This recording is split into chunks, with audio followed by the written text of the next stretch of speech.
In this video, we'll look beyond all the hype, find out if you should really invest in Bitcoin now. Hey there folks, Money Jim here, your money pal. As you've been living in a cave, everybody knows Bitcoin's been far and away the biggest gain investment out there. But past returns alone don't make something a good investment for the future. So we're gonna look at the pros and cons of investing in Bitcoin now. Sorry I'm late, Jim lad. Oh, there you are, Jack. Where you been? I've been living in a cave. Not so easy to keep track of time. In case you didn't know, this is my nautical cousin, Mackerel Jack. Har. He sure does love Bitcoin, so I asked him to help us out today. That's right. Buy Bitcoin and hodl. Get it? Anyways, can't talk about Bitcoin without talking about them gains. Pretty darn bonkers ones at that. It's August 2025. Bitcoin's knocked the ball out of the park with a 79% gain over the past 12 months. And that ain't even a one-off, because over 5 years, Bitcoin's gone up over 900%. That's an average of about 60% a year. And over 10 years, it's gained over 40,000%. With those kind of gains, I could buy a whole fleet of ships to plunder the 7 seas. Ain't no denying it. Bitcoin's returns are the stuff dreams are made of. But here's the catch. What catch? Let me ask you this, Jack. You own Bitcoin since when? Let me think. It would have been nearly 10 years now. So you got them 40,000% gains then? Well, not exactly. And you ain't alone. See, Bitcoin sure put people's nerves through the ringer plenty times. And plenty investors ain't been able to keep their nerve and hold. So sold and missed out on a lot of later gains. Time for a trip down memory lane.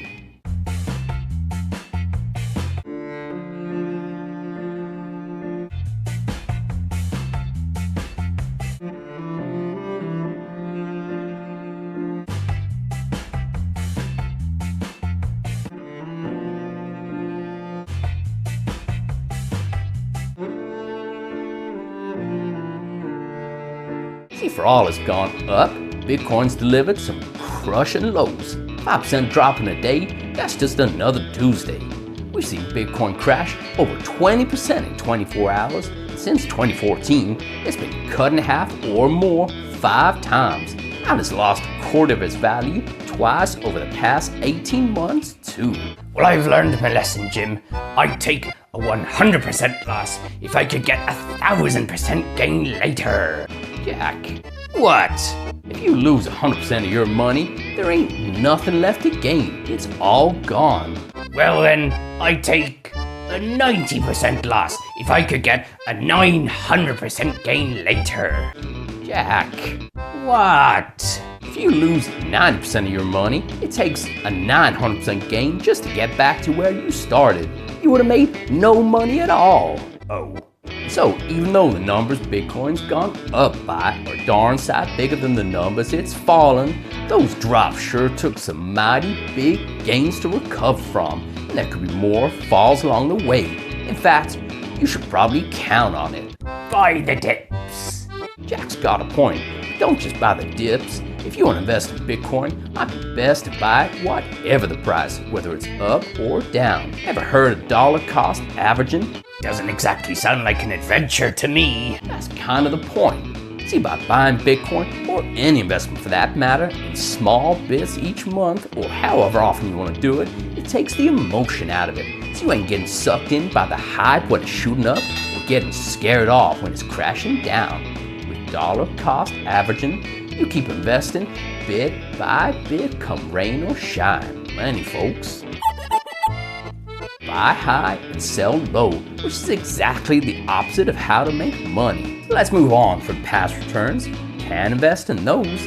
Let's talk about future gains. Bitcoin to 1 million. There sure are plenty who reckon that'll be the case. Heck, there's even been talk of it reaching way higher than that. But here's the truth. No one really knows for sure where Bitcoin's going from here. I do. To the moon. One thing's almost for certain though, those past 10-year gains ain't gonna repeat. How can you be so certain, Jim? You yourself just said no one can be sure what's in store for this digital gold. Here's why. Let's imagine the Bitcoin price went up the same as it did over the past 10 years.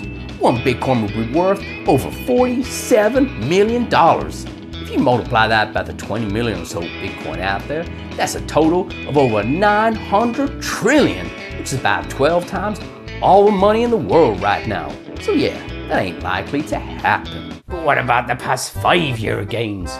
Could we get those again? That ain't fantasy land. See, if they did, one Bitcoin would be worth just over $1 million. See?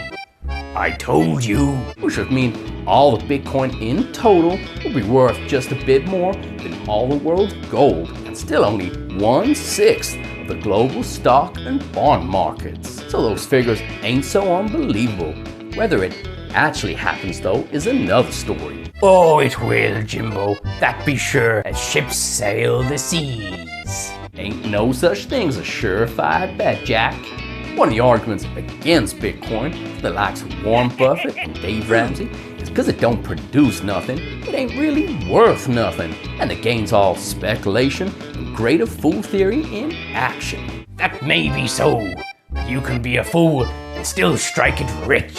You sure can, Jack. In case you didn't know, greater fool theory says you can buy something that ain't worth a bean, still make money as long as there's someone else more foolish to pay more than you did. Now, of course, there's other folks like Michael Saylor and Robert Kiyosaki who say Bitcoin's going to be worth a whole lot more in the future because of its limited supply coupled with growing demand, its decentralization that's not being controlled by no government or central bank, and concerns about currencies. Exactly. Tell me, Jimbo, how much have your fiat dollars lost over the years? Everyone and their dog these days using the term fiat currency. If you ain't heard, fiat means currency backed by the government, not by gold like it used to. Now, currency being fiat ain't by default a bad thing, because it means the government or central bank can control the money supply to avoid the booms and busts of the economy. Boom and bust sounds like a whale of a time to me. But Michael Saylor says hyperinflation's coming and the dollar's gonna collapse, and we'll end up like Venezuela or Germany after World War I. Really? Yep. Sounds like scaremongering to me. Fear's a real powerful emotion to stir people into action. But don't ever invest in anything out of fear or greed. Whether it's Bitcoin or anything else, only invest in what you understand. Only invest for the long term and keep that portfolio of yours diversified. That means mixing up your investments so they ain't all doing the same thing at the same time. So you're saying I shouldn't only invest in Bitcoin? You'd sure be brave if you did.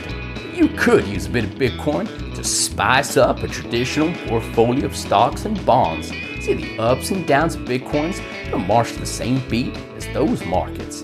How much you should invest in Bitcoin, though, depends on a lot of things like your stomach for risk. How long till you start taking income from your investments? And how much your standard of living depends on them. I see folks saying you should hold this much or that much in Bitcoin. They don't know a thing about you. And like I said, they don't really know where Bitcoin's headed over the long term. See, there ain't no long-term track record for Bitcoin like there is for stocks and bonds. We're talking hundreds of years for those compared to not even 20 for Bitcoin. Because of how risky Bitcoin can be. Risk! 'Tis adventure in disguise. You might want to go easy on how much you invest in it. That still sure is a ton of potential for gains, but there ain't no guarantees, and it's the wildest ride in town. Give me a sec. Jack, where you gone? Sorry, Jim. I've lost the keys to my Bitcoin wallet. I wrote them down and buried them around here somewhere. I'm sure I did. Happy hunting. If you like this video, check out these here in my Should You Invest series.